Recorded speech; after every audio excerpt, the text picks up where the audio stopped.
विशेषतः काही ट्रोल आर्मीकडून आमच्याच माहितीच्या देखील काही ट्रोल आर्मीकडून चुकीच्या पद्धतीने मला देखील टार्गेट करतानाचं चित्र मी ट्विटरवर वगैरे पाहिलं की त्यांनी असं म्हणलं की मंगेश चिवटेचा या मुख्यमंत्री वैद्यकीय सहायता निधीचा काय संबंध, मंगेश चिवटेंनी मुख्यमंत्री वैद्यकीय सहायता निधी केलेला नाहीये तर तो 1991 पासून आहे। तर त्यांना मला नम्रपणे सांगायचंय की 1991 साली मुख्यमंत्री सहायता निधीची स्थापना झाली, पण 1991 ते 2014 पर्यंत मुख्यमंत्री सहायता निधी अंतर्गत मुख्यमंत्री वैद्यकीय सहायता निधी कधीच अस्तित्वात नव्हता। तत्कालीन सरकार जेव्हा शिवसेना भाजपचं महायुतीचं सरकार सत्तेवर आलं 2014 साली, तत्कालीन मुख्यमंत्री म्हणजे विद्यमान मुख्यमंत्री देवेंद्रजी फडणवीस साहेबांच्या नेतृत्वाखाली त्यावेळी सरकार अस्तित्वात आलं। मी तत्कालीन मुख्यमंत्री देवेंद्र फडणवीस साहेबांच्या सतत मागे लागलो, पाठपुरावा केला की भाऊ आपण मुख्यमंत्री सहायता निधी अंतर्गत स्वतंत्र असा मुख्यमंत्री वैद्यकीय सहायता कक्षाचा एक सेल उभा करू। 1-2 नाही तब्बल 5 महिने याचा पाठपुरावा मी केलेला आहे। 30 ऑक्टोबर 2014 मुख्यमंत्री देवेंद्रजी फडणवीस साहेब यांचा शपथविधी झाला होता।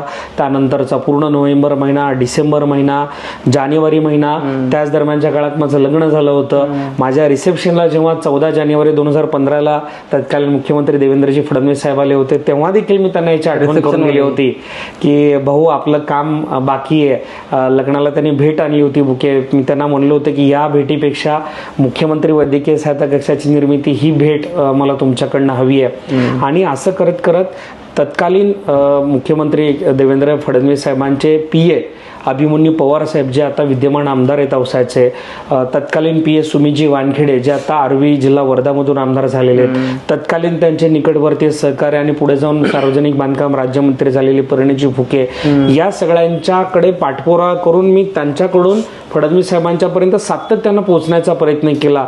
त्यावेळी ते सतत साशंक असायचे की शासकीय चौकटीमध्ये कसं बसवता येईल काम। आणि 11 मार्च 2015 मला आठवते रात्री 1 वाजता फडणवीस साहेबांनी मला वर्षा निवासस्थानी वेळ दिली। 1 वाजता फडणवीस साहेबांना मी भेटलो, माझ्यासोबत एक तत्कालीन सहकारी होता। त्यावेळी त्यांना सगळी मी ही प्रक्रिया समजावून सांगितली। फडणवीस साहेबांनी त्याला मान्यता दिली आणि मला ते म्हणाले होते की तुझी संकल्पना तर तूच हे कामकाज बघ।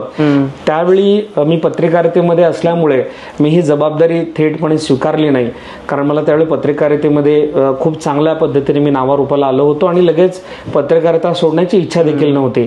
आणि त्यामुळे मी तत्कालीन माझ्या एका जवळच्या सहकार्याला या मुख्यमंत्री वैद्यकीय सहायता कक्षाची जबाबदारी दिली आणि त्यावेळी 11 मार्चला त्यांनी सही केली आणि पुढे 5-6 दिवसांनी 17 मार्च 2015 साली हा मुख्यमंत्री वैद्यकीय सहायता कक्ष अस्तित्वात आला। आणि यापैकी एकही शब्द खोटा जर असेल तर मी या क्षणाला माझ्या सार्वजनिक जीवनातून निवृत्त व्हायला तयार आहे।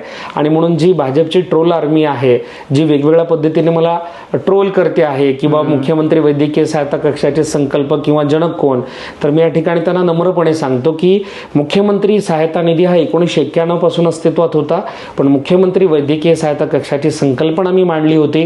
अर्थात त्यावेळी मुख्यमंत्री देवेंद्रजी फडणवीस साहेब होते म्हणून त्यांच्या कार्यकाळात हा वैद्यकीय मदत कक्ष सुरू झाला, पण याची पूर्णतः संकल्पना, याची बांधणी, याचं स्ट्रक्चर कसं असावं ही सगळी संकल्पना मी मांडली होती। आणि याची खात्री जे भाजपचे काही लोक ट्रोल करत आहेत त्यांना जर करायची असेल तर त्यांनी अभिमन्यू पवार साहेबांकडनं करावी, श्री सुमितजी वानखेडे साहेबांकडनं करावी किंवा परिणय फुके साहेबांकडनं करावी। त्यांनी जरी उद्या म्हटले भविष्यात की बाबा मंगेशने संकल्पनाच मांडली नाही तरी देखील मी सार्वजनिक जीवनातून निवृत्त व्हायला तयार आहे, एवढं प्रामाणिकपणे मी त्या सगळ्यांना नम्रपणे सांगू इच्छितो।